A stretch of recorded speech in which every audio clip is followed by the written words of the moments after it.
सारे भरा इकट्ठा दे साढ़े समझदार बात हो जिस वक्त 2018 के हुकूमत एक कितना की मुश्किल बनी मुल्क के जो हालात हैं 3 साल जो है 2 साल बदल उस मुश्किल वक्त कोई भी बाशौक बंदा सियाना बंदा हुकूमत इंतजार जो PTI ने साढ़े थोड़े नाल करके उस वक्त कोई बंदा सी मियां नवाज सी जिन्हें आख्या सियासत करनी है तो मुल्क बचाना है। पूरी जमात ने ज़्यादातर बंदे ने कहा मियां साहब की करते हो गए छड़ जो गल है साल 1.5 साल की गल है एक इन्हों की सियासत खत्म हो जानी है उन्हें कहा जे सियासत खत्म हो गई नाल मेरा मुल्क हो जाना है। उस वक्त मुश्किल हालात के साढ़े लीडर मियां नवाज शरीफ ने की किया अपना सियासत ही वेखी अपना मुल्क वेख्या मुल्क वेख के तो सब हुकूमत जी ली अल्लाह ताला ने उन्होंने कामयाब किया 2024 के हुकूमत बन गई। सब तो ज़्यादा मुश्किल वो सी साडा मुल्क डिफॉल्ट हो जाए सारे सियाने समझदार कारोबारी बंदे बैठे हो कि तुहानू अगर साडा पिंड कोई मुल्क कोई दुकान का करप्ट हो जाए क्या उन्होंने सौदा माल देना कि बंदा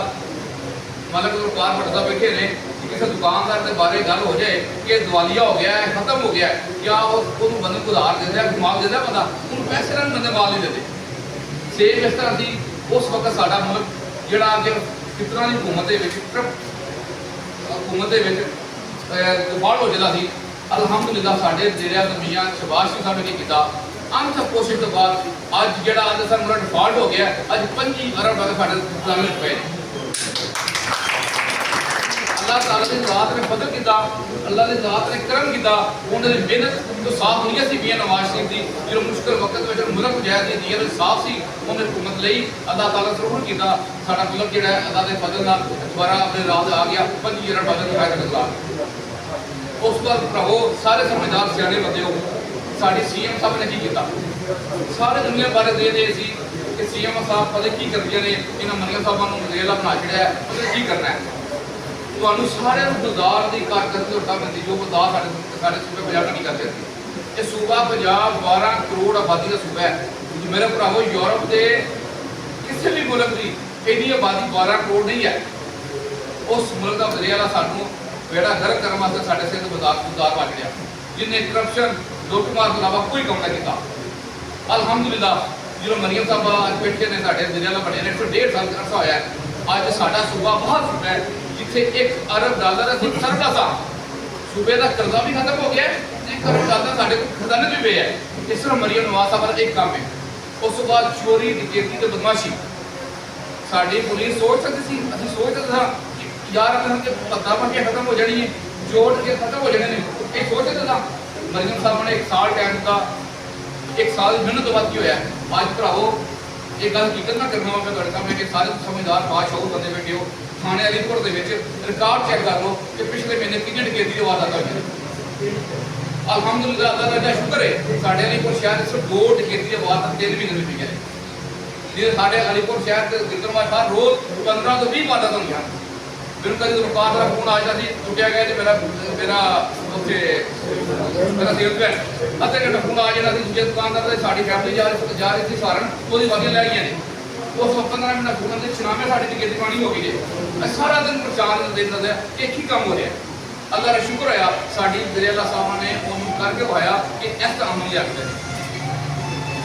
उस तो बाद मेरे भरावों को सूबे के ग्राम लगा तो मेरा ख्याल पूरी राहत जड़ी साफ सुथरा पंजाब ले लो क्राइम फ्री वेख लो ट्रांसपोर्ट का निज़ाम वेख लो तुम दुनिया का बेहतरीन निज़ाम जोड़ा ट्रांसपोर्ट का वो साढ़े को आ जाए सफाई का निज़ाम बेहतरीन निज़ाम है इन्ने को मनसूबे ने सोच सकते हैं साढ़े अपने हल्के के मनसूबे के ना जाइए अल्लाह ताला ने फजल किया 13 के सारे भराओं टिकट पता है टिकट अदरान साहब दी चाचा जी बख्तार करो बैठे थे लेकिन अदरान साहब ने पार्टी की परिस्थिति दबा टिकट छड़ी मौका दिता एक कारकुन या जो इलेक्शन लड़ना है वो कारकर्दगी थोड़े सामने आई की होया 18 के अदरान साहब टिकट अप्लाई ना मिली क्यों दो पार्टी का फैसला थी बिल्कुल मनवा तस्लीम किया 2 पार्टी का फैसला मेरा फैसला मैं इलेक्शन लड़ना है 2026 आ गया पार्टी ने अदरान साहब की कारकर्दगी वेख के पार्टी लायकी वेख के उन्होंने टिकट नहीं दिखा ਪਾਰਟੀਆਂ ਸਾਡਾ ਚੰਗਾ ਮੂੰਹ ਨਹੀਂ ਲੈਂਦੀਆਂ, ਨਾ ਪਾਰਟੀਆਂ ਕੁਝ ਹੋਰ ਲੈਂਦੀਆਂ ਨੇ। ਪਾਰਟੀ ਦੋ ਚੀਜ਼ਾਂ ਲੈਂਦੀਆਂ ਨੇ, ਇੱਕ ਲਾਇਲਟੀ ਲੈਂਦੀਆਂ ਨੇ, ਇੱਕ ਕਾਰਗਰਦਗੀ ਲੈਂਦੀਆਂ ਨੇ। ਇਸ ਤੋਂ ਇਲਾਵਾ ਕੋਈ ਪੈਮਾਨਾ ਮੇਰੇ ਭਾਈਓ ਮੁਸਲਿਮ ਲੀਗ ਨੂਨ ਦੇ ਵਿੱਚ ਟਿਕਟ ਨਹੀਂ ਹੈ, ਨਾ ਵਸਵਾਰਕ ਚੱਲਦੀ ਜੇ ਨਾ ਪੈਸਾ ਚੱਲਦਾ ਨਹੀਂ। ਬੇਸ਼ੁਮਾਰ ਦੋਸਤ ਮੇਰੇ ਭਾਈ ਜਾਣਦੇ ਹੋ, 2050 ਲੱਖ ਰੁਪਈਆ ਲੈ ਕੇ ਬੰਦੇ ਆਮ ਫਿਰਦੇ ਨੇ ਫਿਰ ਟਿਕਟ ਨੂਨ ਦੀ ਦੇ ਦਿਓ। ਲੇਕਿਨ ਅੱਜ ਵੀ ਮੁਸਲਿਮ ਲੀਗ ਨੂਨ ਦੇ ਇੱਕੋ ਹੀ ਪੈਮਾਨਾ ਹੈ, ਕਾਰਗਰਦਗੀ ਤੇ ਲਾਇਲਟੀ। ਇਹ ਭਰਾਵੋ ਅਸੀਂ ਮੁਸਲਿਮ ਲੀਗ ਨੂਨ ਦੇ ਕਾਰਕੁਨ ਹਾਂ, ਸਾਡੇ ਕੋਲ ਇੱਕ ਹੀ ਚੀਜ਼ ਸਾਨੂੰ ਸਾਡੇ ਲੀਡਰ ਸਿਖਾਈਏ, ਉਹ ਵਫਾਦਾਰੀ ਤੇ ਦਲੇਰੀ ਵਿਖਾਈਏ। ਵਫਾਦਾਰੀ ਸਾਡੇ ਲਈ ਕੁਛ ਵੀ ਹੈ। ਜਦੋਂ ਮੀਆਂ ਨਵਾਜ਼ ਸ਼ਰੀਫ ਸਾਹਿਬ ਮੁਲਕ ਮੁਲਕ ਬਦਲ ਹੋਏ, ਉਦੋਂ ਹੀ ਮੁਸਲਿਮ ਦੇ ਨਾਮ ਨੂਨ ਦੇ ਕਾਰਕੁਨ ਹਮੇਸ਼ਾ ਉਹਨਾਂ ਵਾਸਤੇ ਕੰਮ ਕੀਤਾ। ਅਸਾਂ ਉਹਨਾਂ ਨੂੰ ਮਿਸ਼ਨ ਨੂੰ ਅੱਗੇ ਲੈ ਕੇ ਚੱਲੇ। ਅੱਜ ਇਹਨਾਂ ਦਾ ਫਤਲ ਹੈ ਕਿ ਸਿਰਫ ਮੁਸਲਿਮ ਲੀਗ ਨੂਨ ਦੇ ਕਾਰਕੁਨ ਦੀ ਵਜ੍ਹਾ ਤੋਂ ਮੀਆਂ ਨਵਾਜ਼ ਸ਼ਰੀਫ ਦਾ ਸ਼ਬਾਸ਼ ਤੱਕ ਦੇ ਵਿੱਚ ਨੇ। ਉਦੋਂ ਹੀ ਪਾਰਟੀ ਨੂੰ ਮੁਸਕ ਰਹੀ ਹੈ, ਪਾਰਟੀ ਮੁਨਮਤ ਰਹੀ ਹੈ, ਪਾਰਟੀ ਆਪਣਾ ਕਾਇਮ ਰਹੀ ਹੈ।